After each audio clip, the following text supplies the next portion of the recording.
Oh man, physical. They had a day off. They're running around, so it's really physical. A lot of competition, ones on ones, ones on twos, stuff like that. So sets the tone for the whole week, because everything is about practice. So it's a physical day. Speaking about being physical, how big is that going to be for you guys going up against what Michigan has up front? Yeah, the crazy thing is that that's what we do, period, regardless of opponent. We want to set a standard of how we play, how physical we are, regardless of who shows up, right? And I think if we hold ourselves to that standard, then it'll take care of itself. The game will take care of itself. So right now we're concentrated on us right now.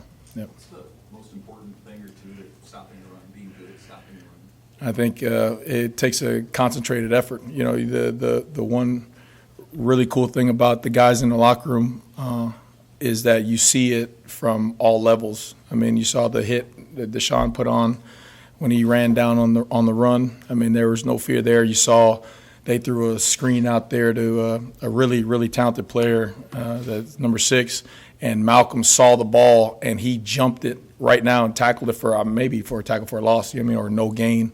So it's coming from all the levels, from everybody, which you got to do that, right? You play a great run defense. You got to have everybody buy in, and the guys have done a nice job. How do you coach that fearlessness, or is that something that's something that comes with the process, right?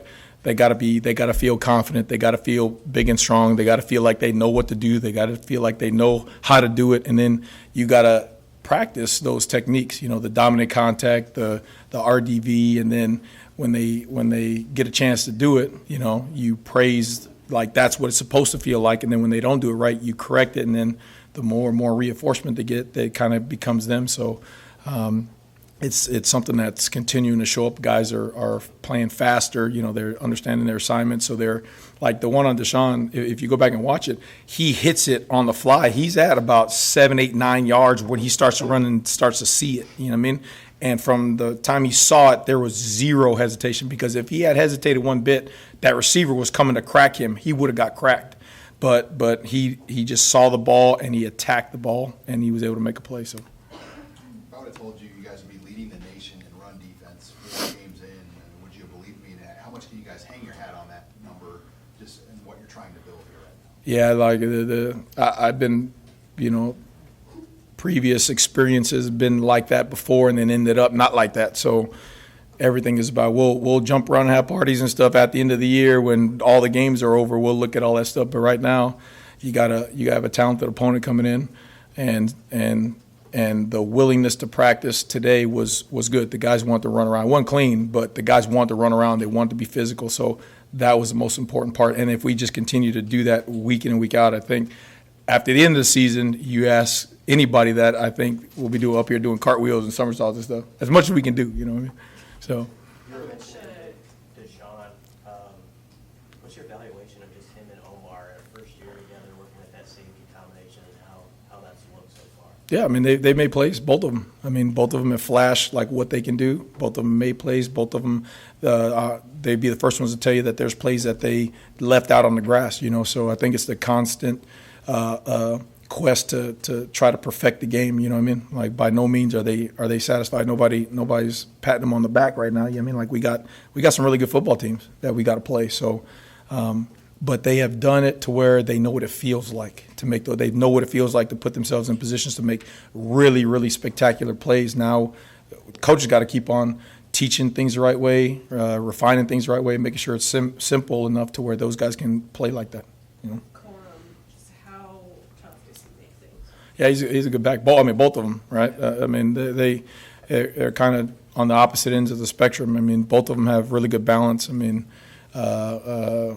Corm, he's very patient, and he's just one of those, you could tell he knows what's happening, because he sits back there and he's waiting, and all of a sudden he starts to go someplace that you don't see a hole at first, and then you blink, and then there it is, and he's shooting out of there, So he's an exceptional back, but number 7, he's a big old back that can pound it too. I was watching the Penn State game from last year, Coach said, and I think he had 160 some yards rushing on him. They had 400 yards rushing last year against them. So there's some really good backs. You're a West Coast guy for much of your career. I don't know if you ever ran into Harbaugh. What's your impression of him and the offense, the way that they run it? Yeah, they're good. I mean, they're an NFL. He's got an NFL approach. He's blue collar, physical, tough. I mean, you see elements in that in everything, special teams, offense, defense. You see that in the recruiting. You see that everywhere. And so, it's a program. It's a winning program.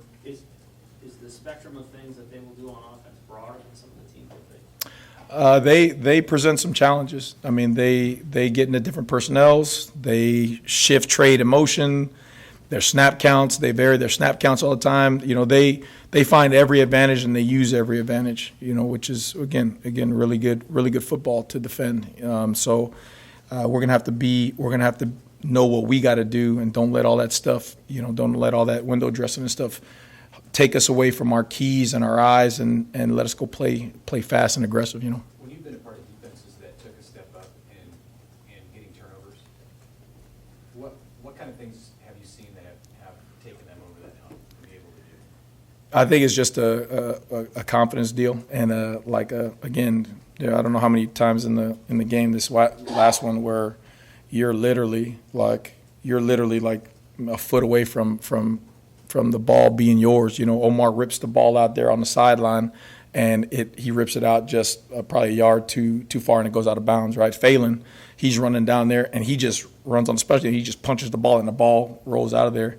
Got some other clips where Ty Robinson is retracing on the quarterback, and the quarterback is falling down, and you see Ty going to punch the ball, and he just falls right there. Otherwise, he's going to get a good shot on the ball. So it's just the continual buildup of the faith. Like, hey, it's going to come. We got to just keep on working it, and then once it happens, I think guys, once it catches, it's like anything, right? It's like wildfire. Guys start believing, they see it, and then they start doing it more. How do you manage the situation with Luke Reimer this week, and how important would it be to have him in a game like this? Oh, 100%. I mean, he's one of the better linebackers in the Big Ten. So, that's just the docs, how he's feeling. Coach Rule, everybody, the whole entire deal. Because the last thing you want to do is not care about his safety first. So it is all on what he can do, how he's feeling, and we'll see and go from there. With how multiple you guys are on defense, how important is team chemistry, and how have you seen that grow this year? Oh yeah, well, I mean that's 100%. Because again, you're not doing the things you're doing unless all 11 plus the guys going in, so all whatever it is, 36 guys or whatever, they don't have some form of communication. They don't have some form of trust with the guy next to them. You know what I mean? So it's, but that started back when we got here. All the fall things, all the groups, all of the leadership building, all of the guys dapping each other up. I think what you don't see in Coach Rule is he's always doing things like that. You know what I mean? Like that's the really cool thing from a coach's perspective is when you're around a guy like that, understanding why. I mean, you see like, hey, how come we'll stop? He's like, hey, I don't get out of the staff meetings. I know everybody wants to watch film right now. Go into the players' lounge and sit with those guys and have conversations with them, talk to them, be around them. Pizza and wing night last night, like be around them. You know what I mean? I don't care about the film. Go be around those guys. Little things like that all the time, continuously. And again, that just goes back to what you're saying about building that chemistry up so that way it comes out on Saturdays, How different is the defensive line, the makeup of it? How different is that from when you arrived, and what were some of the priorities in that group right for the season? Yeah, again, when I arrived, you just didn't know, right? You had a bunch of guys, different body types. You didn't quite know what to expect or what they can do and stuff. And again, starting from the off-season, Coach Corey and Kristen and getting them all, Mitch and the sports science, all that stuff, getting them ready for the grass. And then T. Knight getting them in. And again, Coach Rule over there, he was a D-line coach too, so he's over there giving them tips on pass rush and stance and eyes and all this kind of stuff. T. Knight from his experiences in the NFL, all those things, like the whole community, all those things, setting in. Now you got guys who, some guys are bigger, powerful pass rush. Some guys are more explosive off the edge. Some guys are really good inside twisting and turning. Some guys are more stout going straight ahead. And you got this whole group of guys that have different skill sets, but then when you put them all together and they're having fun creating havoc in there. So it's really cool to see those guys gel. And again, T. Knight, everybody doing a nice job. Yeah, I mean, he was running around out there. I mean, I thought he was going to be limping around in a jersey, but he was out there running around. Matter of fact, I screamed at him unconsciously because he went inside. He did some inside. He's supposed to go outside or something like that. I'm like, oh, dang, you're out there? I'm like, cool, let's go.